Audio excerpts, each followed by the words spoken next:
Watch me turn this Nutella jar into this terrarium. I start by peeling off the label. This can be quite tricky to get off, but here's what I do.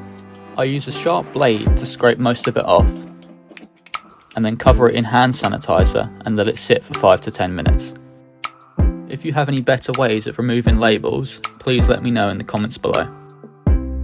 I go over it again with the blade, and this time it should come off easily. Give it a final rub down and it should look something like this. Using a blunt edge, I'm going to scratch the surface of the lid. I'll explain why I'm doing this later on. Time for the hardscape. For this build I'm going to be using black lava rock due to its fine textures and detail. The idea was to have two independent structures with a hole through the middle to create some sort of tunnel. Needless to say, this took me a few attempts to settle on a design I was happy with. Once I was ready to assemble, I took a hot glue gun and started building the structures piece by piece.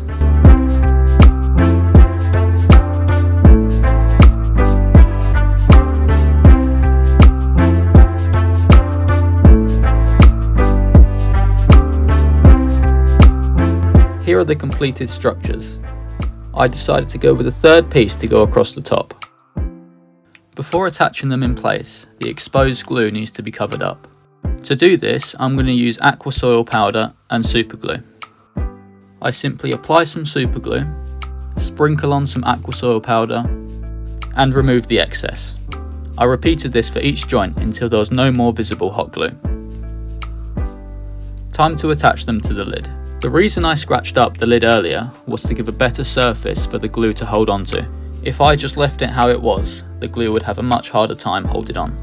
When attaching the hardscape into place, I constantly checked if the lid would fit on, and if not, I would adjust accordingly.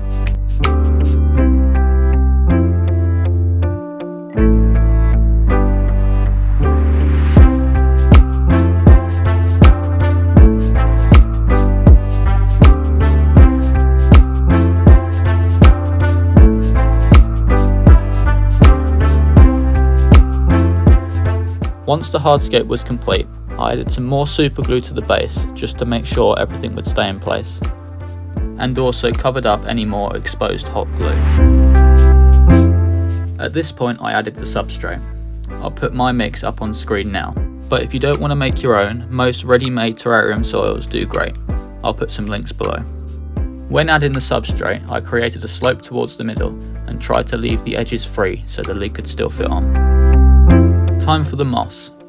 I was lucky enough to find all these pieces in my back garden. I carefully planted them in piece by piece around the terrarium, making sure to fill in any gaps as I go.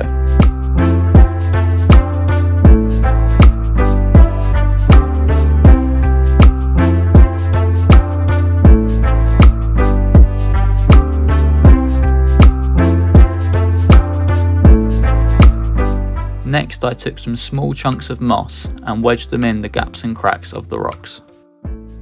This really helped bring the terrarium to life.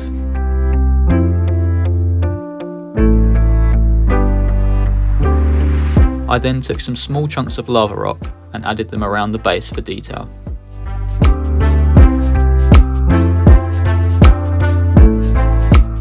These are Springtails. They'll help keep the terrarium clean by eating any mould and decaying matter.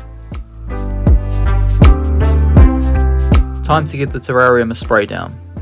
I recommend using RO, bottled, rain, distilled or dechlorinated water, as regular tap water contains too many chemicals.